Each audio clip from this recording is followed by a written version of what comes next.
Jubilee hills honey trap కేసులో అయితే పోలీసుల దర్యాప్తు ఇంకా కొనసాగుతోంది. అండ్ మనకు తెలుసు రియల్ ఎస్టేట్ వ్యాపారి పుట్ట రాము అలియాస్ సింగోటం రాము హత్య కేసులో అయితే రోజుకో ట్విస్ట్ వెలుగులోకి వస్తున్న పరిస్థితి కనిపిస్తోంది. రాముతో వ్యవహారం అండ్ అతన్ని ట్రాప్ చేసిన తీరు, హత్య ఇదంతా చూస్తుంటే ఒక క్రైమ్ కథా చిత్రాన్ని పూర్తిగా ఈ ఎపిసోడ్ అయితే తలపిస్తోంది. ఎందుకు చెప్తున్నాను ఈ మాట అంటే, తల్లి కూతుళ్ళు ఇద్దరు కూడా రౌడీ షీటర్లు ప్రియుడితో కలిసి రామును పూర్తిగా హతమార్చిన పరిస్థితి ప్రస్తుతం అయితే వెలుగులోకి వస్తోంది. ఆంధ్రప్రదేశ్ తూర్పుగోదావరి జిల్లా రావులపాలెంకు చెందినటువంటి హిమాంబి భర్తను వదిలేసి కూతురుతో సహా హైదరాబాద్కు వచ్చేసింది. సో యూసఫ్గూడలో ఓ కానిస్టేబుల్ ఇంట్లో ఆమె రెంటుకుంటోంది. సో కానిస్టేబుల్తో అక్రమ సంబంధం కూడా పెట్టుకుంది. హిమాంబి మాయలో పడ్డ కానిస్టేబుల్ ఆయన డబ్బంతా ఆమెకు ఖర్చు చేసేశాడు. అండ్ ఫ్యామిలీ పిల్లలు అందరినీ దూరం పెట్టి హిమాంబినే ప్రపంచంగా పూర్తిగా మారిపోయిన పరిస్థితి. సో ఒక ట్రాప్లో ఉంచేస్తారు అన్నటువంటి విషయం అయితే స్పష్టంగా అర్థమవుతోంది. చివరికి ఆ ఇంటిని కూడా హిమాంబి పేరు మీద రాసి ఇచ్చేసిన సిట్యువేషన్. సో ఎట్లాంటి ట్రాప్ చేస్తుంది, ఎట్లా వలలో వేసుకుంటుంది అన్నటువంటి మాట వాడుతూ ఉంటారు కదా, ఎగ్జాక్ట్లీ హిమాంబికి ఈ మాట కరెక్ట్గా సరిపోతుంది. సో దీంతో తన పని పూర్తయింది అనుకున్న హిమాంబి ఆ కానిస్టేబుల్ను ఇంటి నుంచి పూర్తిగా వెళ్ళగొట్టేసిన పరిస్థితి మనకు కనిపిస్తోంది. వాళ్ళ ఇంట్లో అద్దెకుండడం, ఆయనను ట్రాప్ చేయడం, వాళ్ళ ఫ్యామిలీని పూర్తిగా దూరం చేసేయడం, ఆయన ఇంటిని తన పేరు మీద రాయించుకోవడం, ఆ తర్వాత కానిస్టేబుల్ని అంటే పోలీస్కి సంబంధించిన వాళ్ళని ఆ కానిస్టేబుల్ని ఇంటి నుంచి వెళ్ళగొట్టి ఆ ఇంట్లో తను ఉంటుంది. ఆమె టాలెంట్ అనాలో ఇంకేమనాలో నాకేం చెప్పాలో అర్థం కావట్లేదు. ఆ ఇల్లు తనదే అని నువ్వెవరో నాకు తెలియదని బుకాయించి ఆయన పీడ ఒక రకంగా వదిలించుకుంది అనుకోవచ్చు ఆ కానిస్టేబుల్కి సంబంధించి. అంతేకాదు తన ఇంట్లోనే వ్యభిచార దందా కూడా స్టార్ట్ చేసేసిందట. తాను వ్యభిచారం చేయడమే కాకుండా, ఆమె చేయడం కాకుండా ఇతర ప్రాంతాలకు చెందిన కొంతమంది యువతులను తీసుకొచ్చి పూర్తిగా ఇట్లాంటి కార్యకలాపాలు స్టార్ట్ చేసేసింది హిమాంబి. సో క్రమంగా బడా వ్యాపారులు కావచ్చు, సంపన్నులను కావచ్చు పూర్తిగా టార్గెట్ పెట్టింది.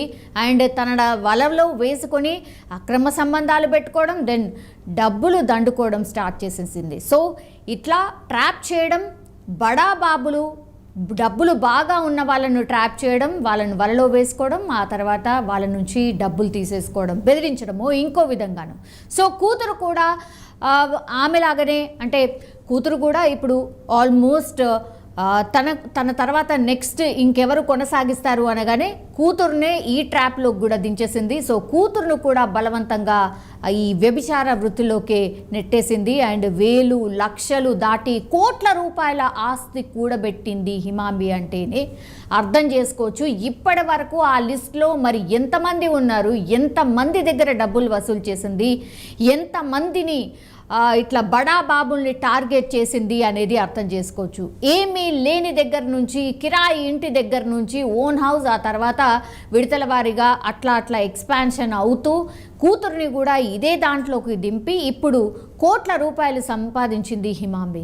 సో విలాసవంతమైన జీవితం స్టార్ట్ చేసేసింది. సో కూతురు కూడా వ్యభిచార వృత్తిలోకి పూర్తిగా అలవాటు పడిపోయిన పరిస్థితి. సో జల్సాలకు అలవాటు పడిన హిమాంబి అండ్ ఆమె కూతురు అయితే ఇల్లీగల్ దందాలు కూడా స్టార్ట్ చేసేశారు. అరాచకాలకు ఒక్కొక్కటిగా ఇప్పుడు అయితే వెలుగు చూస్తున్న పరిస్థితి కనిపిస్తోంది. ఇదివరకే వీళ్ళ మీద పలు స్టేషన్స్లో, అంటే తల్లి కావచ్చు అండ్ తల్లి హిమాంబి అండ్ వాళ్ళ కూతురు మీద అయితే కొన్ని కేసెస్ కూడా ఉన్నాయి. ఎస్పెషల్లీ తల్లి హిమాంబిపై అయితే 5 కేసులు నమోదయ్యాయి.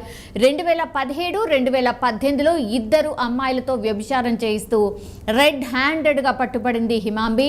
2017లో విష్ణుకాంత్ అనే వ్యక్తిని బ్లాక్మెయిల్ చేసి ఆయన దగ్గర నుంచి 3 లక్షలు తీసుకున్నట్టుగా ఆమెపై ఆరోపణలు ఉన్నాయి. అండ్ కేసు కూడా నమోదైన పరిస్థితి. అంతేకాకుండా 2020లోనూ జూబ్లీ హిల్స్ వెంకటగిరిలో వ్యభిచారం కేసులో హిమాంబీని అరెస్ట్ కూడా చేశారు పోలీసులు. ఐ డోంట్ నో అరెస్ట్ చేసిన తర్వాత వీళ్ళని ఎందుకు వదులుతారో, ఇట్లాంటి పరిస్థితి ఎందుకు తెచ్చుకుంటారో నిజంగా అర్థం కాదు. దెన్ 2019లో కూతురు నజీమాను కూడా కిడ్నాప్ చేశారని రాజు అనే వ్యక్తిపై తప్పుడు కేసు కూడా పెట్టింది. అండ్ పోలీసుల దృష్టికి కూడా ఈ విషయం వెళ్ళింది. సో కూతురుతో పాటు ఇతర అమ్మాయిలతో కూడా హిమాంబి వ్యభిచారం చేయిస్తున్నట్టయితే పోలీసులు తేల్చిన పరిస్థితి. సో ఇద్దరు కలిసి బడా బాబులను హనీ ట్రాప్ చేయడం, ఉన్నదంతా ఊడ్చేయడం, ఏదో ఒకటి చేసి దూరం పెట్టడం అలవాటుగా చేసుకున్నారు.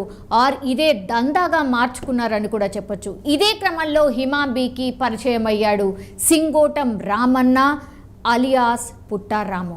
నాగర్ కర్నూలు జిల్లా కొల్లాపూర్ మండలం సింగోటంకు చెందిన రాము హైదరాబాద్లో రియల్ ఎస్టేట్ అండ్ ఇతర వ్యాపారాలతో చాలా కోట్ల రూపాయలు ఆయన సంపాదించిన పరిస్థితి. దీనికి తోడు సిటీ శివార్లో కూడా అడ్డాగా ఆయన జువ్వా కూడా ఆడేవాడట. సో జువ్వా ఆటతో రెట్టింపు డబ్బు సంపాదించేశాడు. సో దాదాపు 100 కోట్ల రూపాయలకు పైనే సంపాదించాడు రాము. అండ్ హిమాంబీకి పరిచయం అయ్యాడు అక్కడే. సో ఇదే గోల్డెన్ ఛాన్స్ అనుకుంది హిమాంబి, రాముని తన వలలో వేసుకుంది అనుకోవచ్చు. సో కోట్ల రూపాయలు కూడా ఆయన దగ్గర నుంచి పూర్తిగా లాగేసుకున్న పరిస్థితి. రాము సంపాదించిన డబ్బులో ఎక్కువ భాగం హిమాంబీకే సమర్పించుకున్నాడంటేనే అర్థం చేసుకోవచ్చు ఎట్లాంటి హనీ ట్రాప్లో పడిపోయాడు రాము. సో సింగోటం రాము జువ్వా ఆడే క్రమంలో మణికంఠ అండ్ వినోద్ పరిచయం అయ్యారు. అక్కడే గ్యాంగులుగా ఏర్పడి పలు ప్రాంతాలకు వెళ్తూ జువ్వా ఆడేవాళ్ళు. సో ఈ ఆటలో రాము 100 కోట్ల రూపాయల వరకు సంపాదించాడంటేనే మనం అర్థం చేసుకోవచ్చు ఎట్లాంటి ఆట ఆడేవాడు. సో మణికంఠ అండ్ వినోద్ మాత్రం 20 కోట్ల వరకు సంపాదించుకున్నారు ఈ ఆటలోనే. దీంతో ఈర్ష్య మొదలైపోయింది వాళ్ళిద్దరిలో.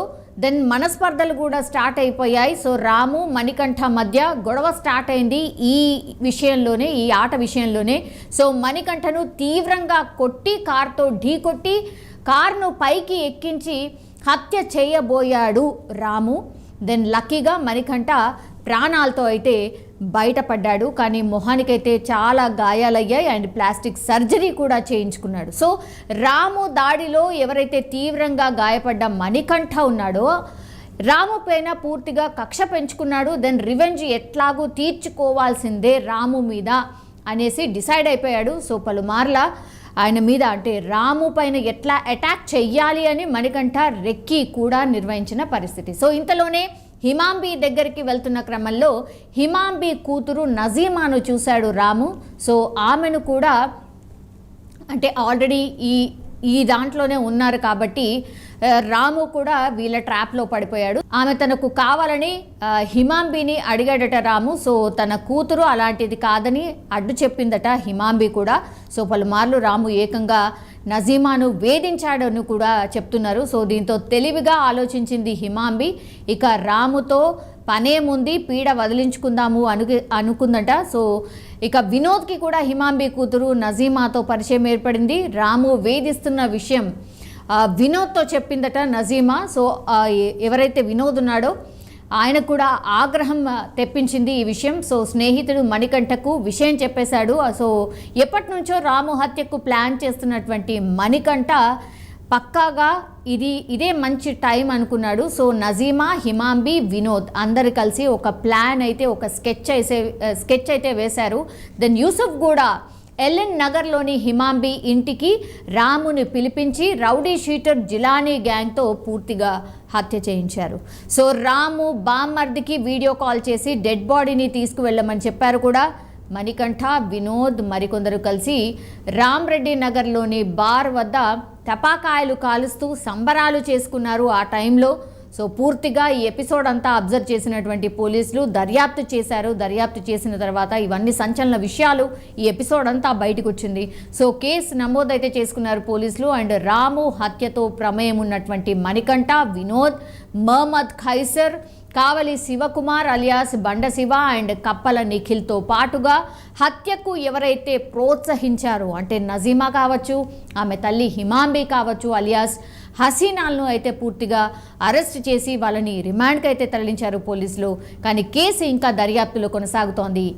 ఇంకా ఏ విషయాలు బయటకు వస్తాయి, ఈ హిమాంబి అండ్ నజీమా వీళ్ళిద్దరు తల్లి కూతుర్లు ఇంకెంతమందిని ట్రాప్ చేశారు, వీళ్ళ వలలో ఇంకెంతమంది పడ్డారు, మరి ఎట్లాంటి కేసెస్ వీళ్ళ మీద ఉన్నాయి, అండ్ ఇదొకటే రీజనా లేకపోతే ఇంకా ఏమైనా యాంగిల్స్ ఉన్నాయా అన్నటువంటిది అయితే పోలీసులు అయితే దర్యాప్తు చేస్తున్నటువంటి పరిస్థితి కనిపిస్తోంది. కానీ హనీ ట్రాప్ చేయడం, ఇట్లా మనుషుల్ని హత్య చేయడం ఎంత పెద్ద క్రైమ్ ఇది.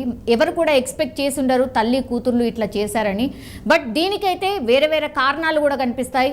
ఇవన్నీ కూడా యాడ్ ఆన్ అయిన తర్వాత రాముని పూర్తిగా హత్య చేసినట్టయితే స్పష్టంగా మనకు అర్థమవుతోంది.